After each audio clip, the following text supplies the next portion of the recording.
अस्सलाम वालेकुम। उम्मीद करता हूँ फिट होंगे, बेहतरीन होंगे, अपनी लाइफ अच्छे से एंजॉय करोगे। हम तीनों की तरह देवों के देव महादेव एपिसोड 154 और पार्ट 1 है। लाइक शेयर सब्सक्राइब कर दें। स्ट्रेट चलते हैं वीडियो की तरफ। मेरा नाम है मलिक सकलारी पाल, मेरे साथ हैं Rana Mohammad Ali, Mohammad Samir Khokhar. So guys let's start. क्षमा कीजिए महाराज, ऋषि दधीची पधारे हैं।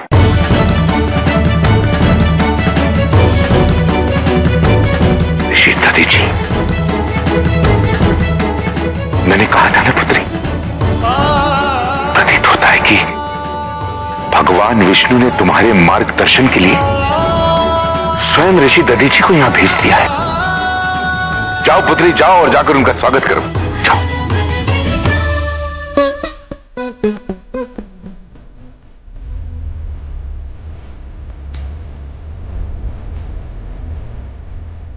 शिव शिव शिव शिव शिव शिव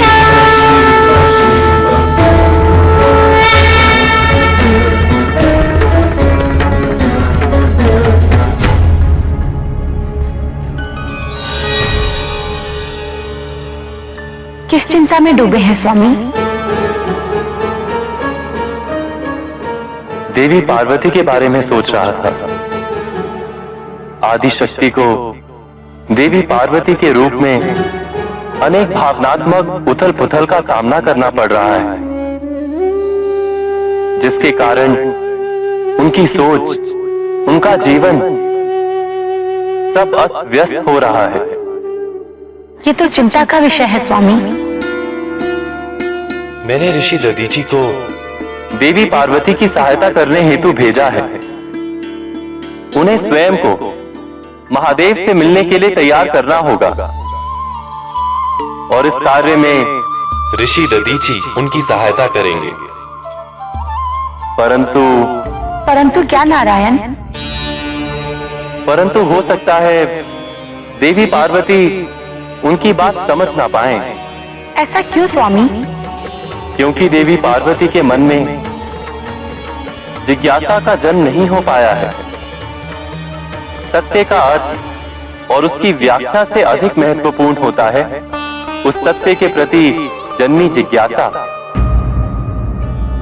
जब तक स्वयं देवी पार्वती जिज्ञासु नहीं होंगी, तब तक ऋषि दधीची की वाणी प्रभावी नहीं होगी।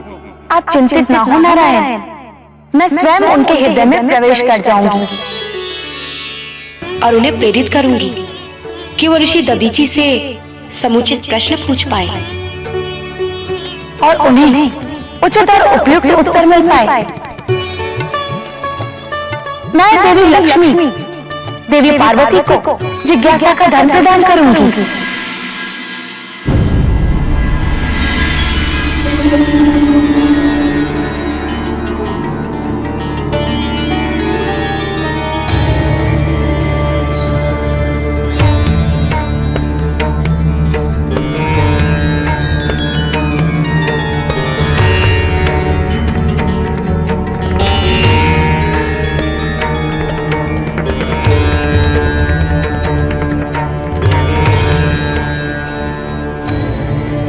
मेरे चरणों को स्पर्श करके मुझे पाप का भागी ना बनाए माते।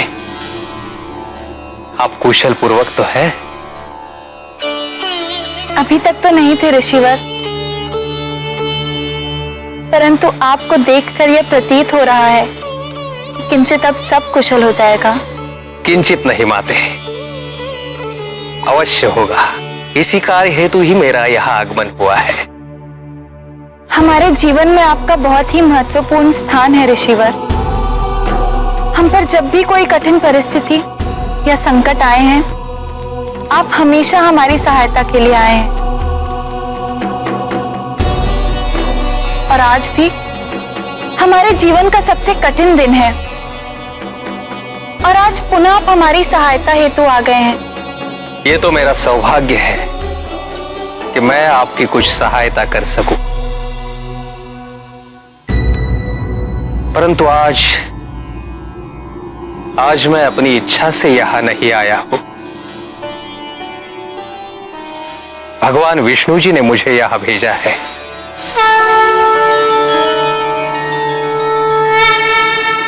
आप अपनी समस्या मुझे बताएं।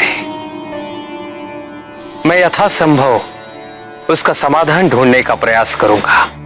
समस्या तो ये है ऋषिवर कि हम स्वयं नहीं जानते हम जिस मार्ग पर चल पड़े हैं वो हमारे योग्य है भी या नहीं। आपने सदैव हमसे यही कहा है कि हमारा जन्म महादेव से विवाह हेतु हुआ है, तो फिर क्यों हमारे मन में संशय के बादल घुमड़ रहे हैं? क्यों बार बार हमारे मन में ये प्रश्न उठ रहा है कि क्या महादेव हमारा चयन करेंगे?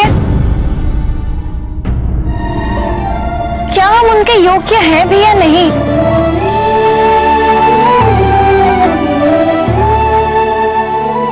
सत्य तो ये है माते कि इस संसार में कोई भी महादेव के योग्य नहीं है, परंतु एक सत्य ये भी है कि जिसके हृदय में सत्य का प्रकाश है, मन में सच्ची लगन है, सच्चा प्रेम है, वो महादेव के योग्य बन सकता है। ये सत्य है? पूर्णतः सत्य है देवी। आप महादेव के योग्य कैसे बन सकती है, ये मार्ग दिखाने के लिए ही मैं यहां आया हूं। आइए। जिज्ञासा के साथ ज्ञान की सरलता भी अनिवार्य है। ब्रह्मांड के रहस्य अत्यंत गूढ़, जटिल और पेचीदे हैं, जो मनुष्य के समझ के परे हैं। देवी पार्वती को ब्रह्मांड के रहस्य से अवगत कराने का समय आ चुका है। ऋषि दधीची, इसी कार्य हेतु देवी पार्वती से मिलने गए। आप विद्या और ज्ञान की देवी, इसलिए मेरा आपसे अनुरोध है कि इस कार्य हेतु आप देवी पार्वती की सहायता करें। आपकी सहायता से वो ब्रह्मांड के रहस्य को भली भांति एवं सरलता से समझ पाएंगे। अवश्य स्वामी। मैं ऋषि दधीची के जिह्वा पर विराजमान हो जाऊंगी और उनकी वाणी के द्वारा मैं स्वयं देवी पार्वती से बातें करूंगी, ताकि ऋषि दधीची की वाणी और अधिक अर्थपूर्ण हो जाए और देवी पार्वती को सभी बातें सरलता से समझ में आ जाए।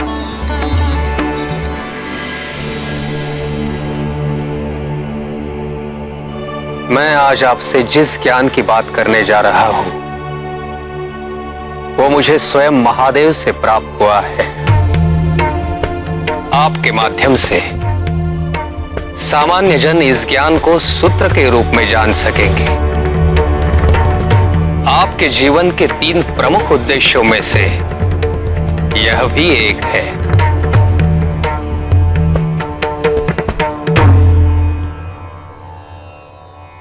देवी, आप आदिशक्ति हैं।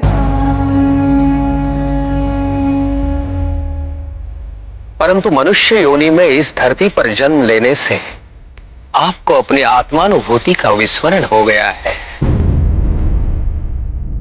इसलिए आप भय और आशंका से ग्रस्त हैं।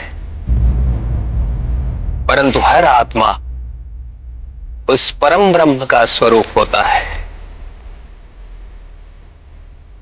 अपने आत्मा से आच्छादन के परत को क्रमशः उतारने से और भय को मन की एक स्थिति के रूप में स्वीकार कर लेने से आपकी आत्मानुभूति में वृद्धि होगी और आप महादेव के सामीप्य का आनंद उठा सकेगी, क्योंकि महादेव स्वयं परम ब्रह्म है। परंतु ऋषिवर, इस भय से उभरने का और क्या उपाय है? अपने अस्तित्व का सकारात्मक ज्ञान देवी। तत्वमसी, तत्वमसी की अनुभूति से, अर्थात परम ब्रह्म शिव मेरे अंदर ही है।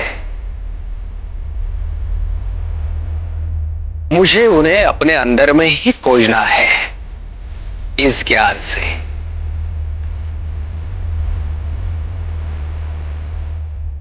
मनुष्य की आत्मा 5 अन्य कोशों से आच्छादित होती है। मनुष्य का मन अपने अनेक विचार और चैतन्यता को समाहित करता रहता है।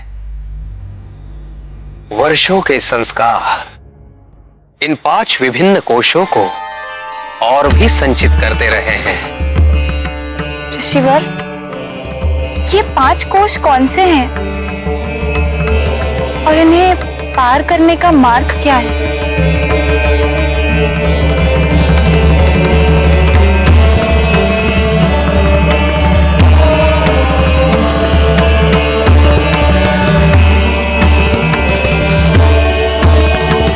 जी, यहाँ पे पार्वती जी जो हैं उनके पिताश्री जो हिमनरेश हैं उनको समझा रहे थे और वार्तालाप वो कर रहे थे कि उनको संदेशा आ गया है कि बाहर ऋषि दधीचि जो हैं वो पधारे हैं।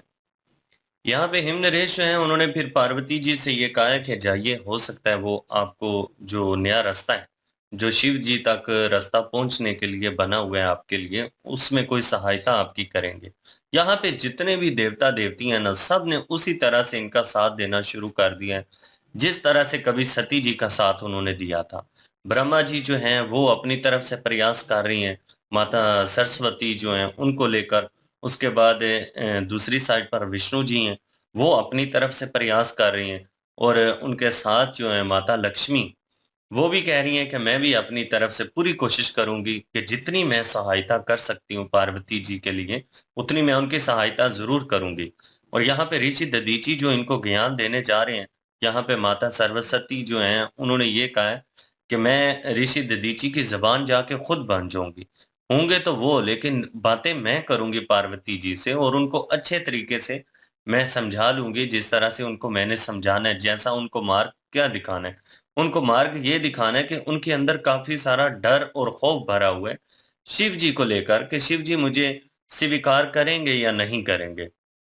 क्या मैं ऐसी योग्य हूँ कि मैं उनकी पत्नी बन सकती हूँ? बस ये जो चीज़ें हैं ना, उनके मन से किसी तरीके निकालनी है और उनको इस बात का ज्ञान दिलवाना है कि आप शिव जी की अर्धांगिनी हैं और आप आदि शक्ति हैं और बिल्कुल आप उनके योग्य हैं। बिल्कुल जी। और विष्णु जी जो हैं वो भी कह रहे हैं कि अभी जो है वो पार्वती जी जो हैं वो क्वेश्चन नहीं करेंगी अपना ऋषि दधीचि जी से, तो उनको प्रश्न नहीं मिल पाएंगे फिर। तो उस वक्त माता लक्ष्मी जी ने कहा कि मैं खुद जो है उनके हृदय में प्रवास करूंगी और जो है वो एक सवाल जो है वो खड़े करूंगी और फिर जो दधीचि जो हैं वो उनसे जवाब मिलेगा उनको, और तो मैं सहायता करूंगी। और उस दूसरी साइड पे जो है वो ब्रह्मा जी जो हैं वो भी ज्ञान की देवी जो हैं उनसे जो है वो वार्तालाप कर रहे थे और कह रहे थे कि आप सहायता करें, आप जो है वो कोई सरल तरीके से जो है वो बताएं उनको जाके सारी हकीकत के बारे में कि क्या सत्य है। लेकिन दूसरी साइड पे देखें तो जो माता लक्ष्मी जी हैं और अपना विष्णु जी, वो कह रहे थे कि जब तक दिल में वो चीज पैदा ना हो ना, वो शौक वो ज़ौक पैदा ना हो, तो तब तक जो है वो कुछ भी नहीं हो पाएगा। और पार्वती जी के जो अंदर है वो ज़ौक एक पैदा होना चाहिए, वो जो गुस्ता जिसको कह रहे थे, वो मतलब कि तपश, वो एक चीज सवाल की जो है कह लें कि अब मेरे किस से तरह वर्ड डिस्क्राइब नहीं आ करूं, वर्ड नहीं आ रहा। तो प्रेम की इंतहा। नहीं नहीं, नहीं, नहीं, नहीं। प्रेम की इंतहा नहीं कह सकते उसको। उसको कहते हैं कि एक जानने की इच्छा। इच्छा मतलब पैदा हो, एक बहुत ज्यादा इच्छा जिसको कह लें कि वो पैदा हो कि मैंने ये सत्य जानना ही जानना है, चाहे जो मर्जी हो, उसके पीछे लग जाए। तो वो चीज जो है वो पैदा होनी चाहिए पार्वती जी के। तो वो माता लक्ष्मी जी ने अपने सिर जो है वो लिया, क्वेश्चन पूछने की जो किस्सा है वो मैं मतलब पैदा कर दूंगी। तो लेकिन जो है ब्रह्मा जी ने ज्ञान की देवी जो है वो उनको दधीचि जी के साथ जो है सहायता करने के लिए भेज दिया है कि वो उनकी जुबान से बोलेंगे तो वो उनको सरल जुबान में बताएंगे और उनको समझ आ जाएगी और उनको हकीकत का सत्य का इल्म होगा। पार्वती जी को जब सत्य पता होगा उसके बाद ही अगले कदम जो है उठे जाएंगे और उनके दिल में जो वहम डर खौफ है वो खत्म हो जाएगा। फिर जो है वो महादेव जी के करीब जाएंगी। तभी कुछ होगा, वैसे नहीं होगा। तो इसलिए ये सारा जो है वो एक माहौल ये क्रिएट किया गया विष्णु जी की तरफ से और ब्रह्मा जी की तरफ से। तो चलें अभी देखते हैं आगे कि क्या होता है। बिल्कुल जी। और उनको ज्ञात करवाया जा रहा है, याद करवाया जा रहा है एक किस्म का, क्योंकि विष्णु जी जैसे परेशान थे ऊपर बैठे हुए, वो देख रहे थे कि वो भाग रही हैं, कभी इस पक्ष में गिरती हैं कभी उस पक्ष में। वो अपने आप को समझ नहीं पा रही, और मतलब कि वो कभी माता की तरफ जाती हैं कभी पिता की तरफ और शिव जी की तरफ, और वो उन्हें इस चीज़ का ज्ञात नहीं हो रहा कि मैं कौन हूँ और क्या है और मेरा जो वजूद है वो क्या है। और मतलब वो उसमें कंफ्यूज हुई पड़ी हैं। वही ऋषि दधीची के थ्रू जो है उनको क्लियर आउट किया जा रहा था एट द एंड। जो सीन हमने देखा कि उसमें बताया जा रहा था कि स्वयं जो है वो आदि शक्ति हैं आप, और आपका यहाँ पे आना और ये होना, और वो भी इंसानी रूप में, आप इसलिए आप जो है आपको कन्फ्यूजन हो रहा है और आपको पता नहीं चल रहा। तो लेकिन यह है कि वो आदि शक्ति तो हैं, और लेट्स सी वो देखें अब कब उनको इस चीज़ का ज्ञात होता है या आगे क्या स्टेप वो लेती हैं, क्योंकि उनके पिता जो हैं हिंद नरेश वो तो फुल ऑन स्पोर्ट में है। वो तो जब ऋषि दधीची का उन्होंने सुना तो उन्होंने स्वयं यही बोला कि विष्णु जी ने उनको भेजा होगा और वो आपकी सहायता करने के लिए। और तो मतलब वो पूरे सपोर्ट में है। लेकिन उनकी माता जो है वो कहीं न कहीं जो है इस चीज़ के खिलाफ है, तो वो क्या बाधा इसमें डालती हैं, ये क्या सिचुएशन होती है, वो नेक्स्ट पार्ट में पता चलेगा। तो प्लीज़ लाइक, शेयर, सब्सक्राइब कर दीजिएगा। इंशाल्लाह मिलते हैं नेक्स्ट वीडियो में। अपना ख्याल रखिएगा, दुआ में याद रखिएगा। तब तक के लिए अल्लाह हाफिज, पीस।